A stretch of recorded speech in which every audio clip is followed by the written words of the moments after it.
오늘 말씀 제목은 내 삶의 목적. 내 삶의 목적. 이 제목으로 우리가 함께 오늘 하나님 말씀을 나누도록 하겠습니다. 여러분 2007년 12월 7일 이게 어느 나라 지도죠, 여러분? 우리나라인가? 네, 우리나라 맞죠? 여기 우리가 살고 있는 경기도 남양주도 이쪽에 있어요.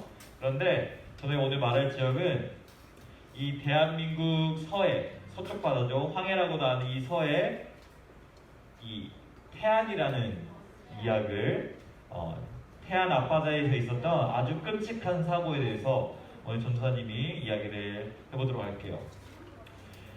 아주 2007년 12월 7일에 이 서해 태안 앞바다에서 아주 끔찍한 사고가 발생했어요. 바로 기름을 나르던 이 유조선과 이 해상에 있는 크레인이 이렇게 충돌을 해서 바다에 엄청난 양의 기름이 바다에 그대로 유출되게 되었어요. 여러분 이 검은색이 다 기름이에요. 기름. 다 기름이에요. 이게 어떤 미역이 아니라 여러분 기름이 다 이렇게 흘러서 이게 해안가를 다 덮쳤어요.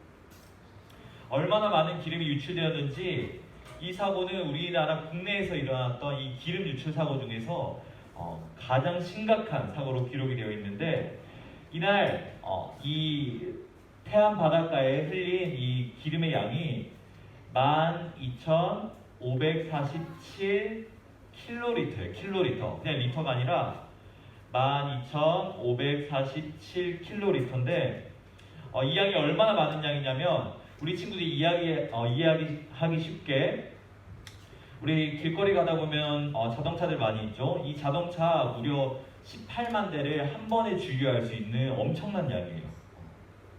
그것도 가득 채울 수 있는 엄청난 양인데 이렇게 많은 양의 기름이 유출이 되어서 바닷물이 탁해지고 물속에 산소가 부족하게 되니까 이 바닷속에 있는 많은 양의 구리라든지 김이라든지 바지락 등 이런 해조류들이 그리고 어패류들이 많이 죽게 되었고 여러분 여기 바닷가에서 쉬고 있던 이 갈매기도 이렇게 기름에 뒤덮이게 되었어요. 뿐만 아니라 이 어업으로 이렇게 물고기를 팔고 조개나 김이나 굴을 파는 이런 어업으로 생계를 이루어 나가는 많은 지역 주민들의 그 피해도 말도 못할 정도였어요. 이렇게 기름 유출 사고의 피해를 복구하기 위해서 이 전국 각지에서 많은 사람들이 이렇게 자원봉사를 위해서 몰려들었는데 그 숫자만 해도 무려 123만 명이라는 숫자가 이렇게 자원봉사를 하러 왔어요. 어린아이, 청년, 노인, 한국 사람, 외국인 할 거 없이 많은 사람들이 이 태안 앞바다의 이 기름띠를 제거하기 위해서 태안으로 모였어요. 왜 이렇게 많은 자원봉사자들이 이 태안 앞바다로 모이게 되었을까요? 어떤 이유로 여러분 이 사람들이 이렇게 기름을 다 얼굴에 튀어가면서까지 저렇게 비좁은 곳에서 돌을 닦아가면서까지 이 자리에 모이게 된 것일까요? 자신의 일도 아니면서 이렇게 자원봉사를 하러 온 이유는 더 이상 바다가 오염되는 것을 막고 또 바다가 다시 원래대로 회복하길 바라는 같은 목적을 가지고 있었기 때문이에요. 그래서 이 사람들이, 이 자원봉사자들이 전국 각지에서 자신의 시간과 물질을 들여서 이 태안으로 오게 되었어요. 이처럼 이 자원봉사자들은 특별한 목적을 가지고 있는 것처럼 하나님께서 특별하다고 말씀하신 저와 여러분, 우리 모두에게도 목적이 있어요. 전사님, 저는 목적이 없는데요? 저 특별한 목적이 없는데요? 아니요. 하나님께서 우리를 향하신 분명한 목적이 있어요. 과연 우리를 향하신 하나님의 그 특별한 목적, 또 우리가 가진 그 목적은 과연 무엇일지 오늘 우리가 읽었던 이 출애굽기 말씀을 통해서 함께 살펴보도록 하겠습니다. 하나님께서 이스라엘 백성에게 전할 말씀이 있으셔서 이 전할 말씀을 모세에게 알려주기 위해서 이제 모세를 시내산으로 부르셨어요.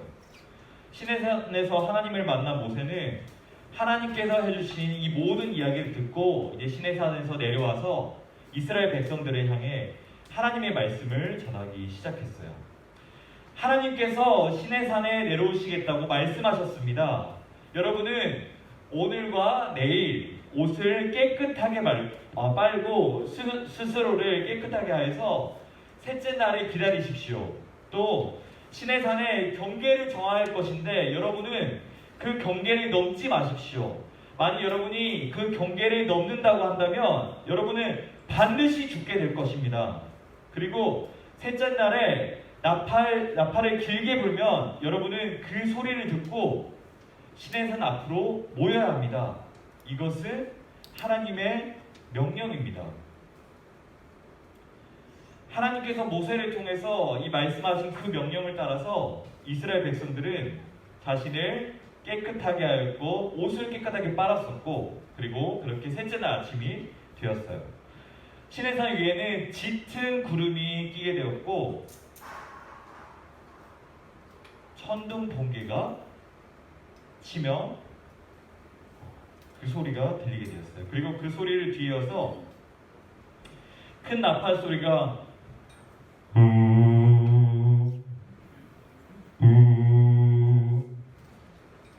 이렇게 큰 나팔 소리가 들리게 되었어요. 그러자 하나님께서 이스라엘 백성들을 향해서 시내산에서 내려오시는 것을 알게 된 모든 이스라엘 백성들이 두려워 떨기 시작했어요. 모세는 이 이스라엘 백성들이 하나님을 만날 수 있도록 그들을 천막에서 이끌어내었고 그들을 데리고 산기슭에 서게 되었어요.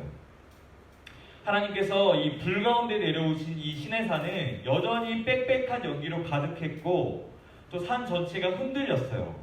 나팔 소리가 점점 커지자 또한 나팔 소리가 점점 커지고 하나님께서 이 모세를 다시 한 번 더 꼭 이 시내산 꼭대기로 부르셔서 모세에게 말씀하셨어요. 너는 백성들이 나에게로 가까이 오는 것을 가까이 나오지 못하도록 그렇게 하여라.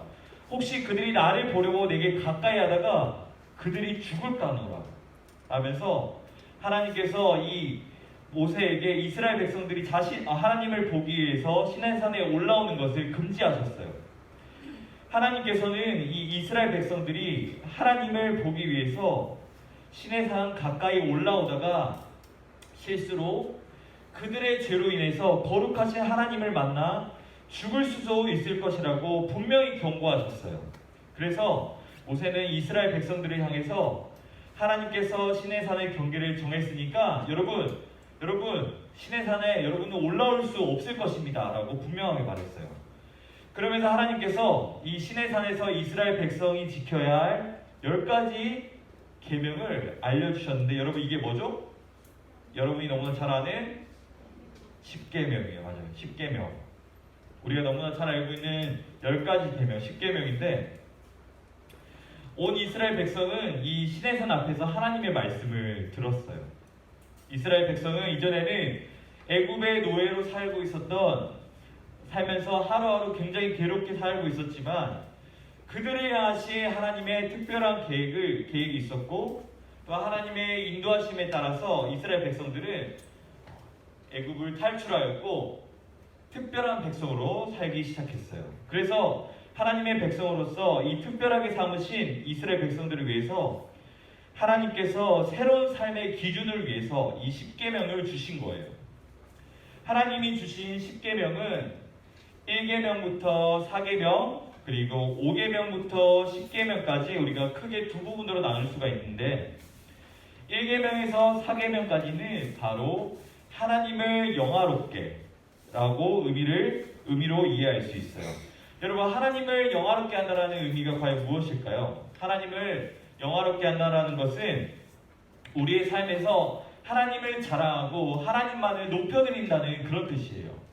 우리가 세상 사람과 다르게 오늘 이 자리에서 함께 예배를 통해 하나님을 높여드리는 것 이것 역시 바로 하나님의 백성으로서의 삶을 살아가는 것이에요.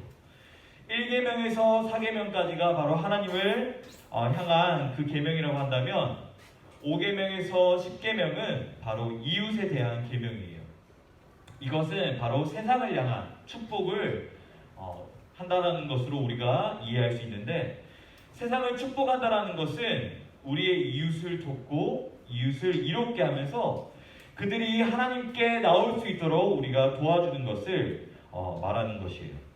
하나님께서는 우리를 향해서 우리가 너희가 하나님만 잘 섬기는 것으로 끝나라고 말씀하신 것이 아니라, 우리가 하나님을 섬기는 것은 너무나 당연한 것이고, 그거 못지않게 세상을 축복하는 것이 바로 하나님의 백성으로서 삶이라고 말씀하고 계세요. 이처럼 10계명을 통해서 이스라엘 백성은 하나님을 영화롭게 하고 세상을 축복하는 삶의 목적을 받았어요. 사랑하는 여러분, 하나님께서는 오래전 이 이스라엘 백성에게 하나님을 영화롭게 하고 세상을 축복하는 이 삶의 목적을 주셨어요. 이스라엘 백성은 더 이상 이 노예로 살지 않고 새로운 삶의 목적을 가지고 살았어요. 그런데 하나님께서 이 삶의 목적을 단순히 이스라엘 백성들에게만 주신 것이 아니라 바로 하나님의 백성이 저와 여러분에게도 모두 주셨어요. 이스라엘 백성을 하나님의 사람으로서 특별하다라고 부르신 그 하나님께서 하나님의 자녀인 저와 여러분 모두에게도 오늘 동일하게 하나님을 영화롭게 하고 너희가 세상을 축복하여라라고 이렇게 우리 가운데 말씀하고 계세요.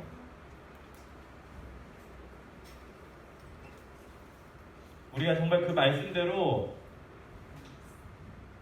살고 있죠, 우리 여러분. 우리 모든 친구들 살고 있을 줄 믿어요.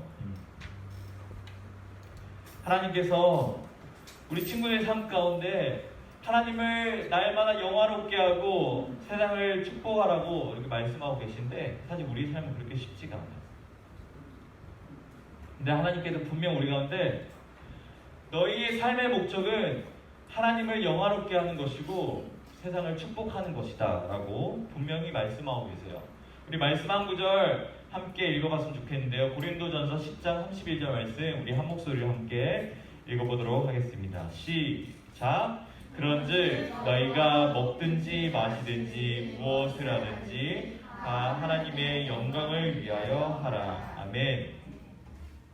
여러분, 우리의 삶의 목적은 나의 만족과 나의 어떤 유익을 위해서 살아가는 삶이 아니라 하나님의 자녀인 우리의 삶은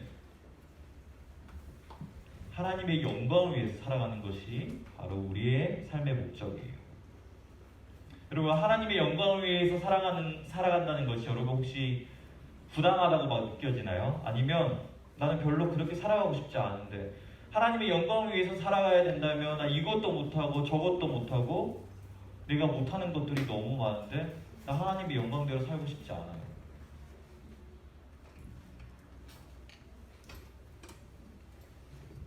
우리 친구들의 삶을 한번 돌아봤으면 좋겠습니다. 물론 이 말씀은 전도사님을 향한 말씀이기도 해요. 나는 오늘도 하나님의 영광을 위해서 살아가고 있는지, 아니면 오늘도 나는 나를 위해서 살아가고 있는지. 그런데 여러분이 혹시나 하나님의 영광을 위해서 살아간다는 것이 너무나 부당하다고 느껴진다면 오늘 말씀을 꼭 기억하며 살아갔으면 좋겠습니다. 내가 무엇을 하든지 하나님의 영광을 위해서 살아간다는 것은 곧 여러분의 삶에서 하나님과 동행하는 삶을 살아간다는 것이에요. 우리가 하나님과 동행하며 살아간다는 것이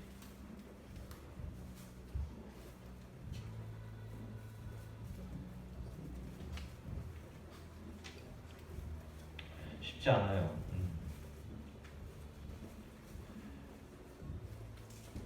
말씀을 전하는 전사님도 하나님과 동행한다는 것이 너무나 쉽지 않아요. 전사님이 우리 친구들에게 여러분 왜 하나님과 동행하지 않아요? 라고 말하는 것이 아니라 이 말씀은 오늘도 전사님한테서 하는 말씀이에요.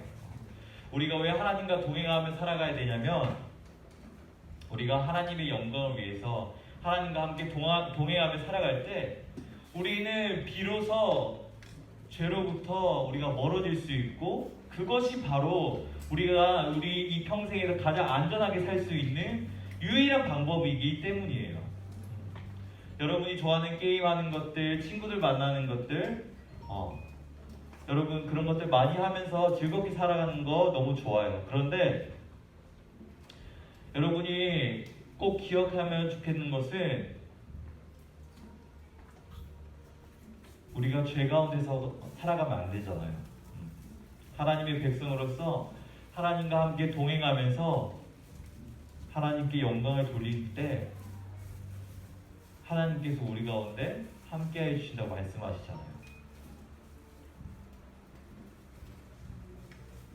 우리의 삶 전체에서 우리 친구들의 삶의 목적이 하나님의 영광을 위해서 살아갈 수 있는 우리 친구들 되게 진심으로 소망합니다. 사랑하는 여러분, 하나님께서 당신의 특별한 백성으로 삼으신 여러분의 삶 가운데서 여러분들이 먹든지 마시든지 무엇을 하든지 하나님을 영화롭게 하고 또한 세상을 축복하면서 하나님의 영광을 위해서 살아갈 수 있는 우리 친구들 되었으면 좋겠습니다. 이번 한 주 살아가면서 하나님께서 우리에게 주신 그 삶의 목적을 꼭 기억하면서 하나님의 영광을 위해서 살아갈 수 있는 우리 학동 친구들 되기를 진심으로 소망합니다.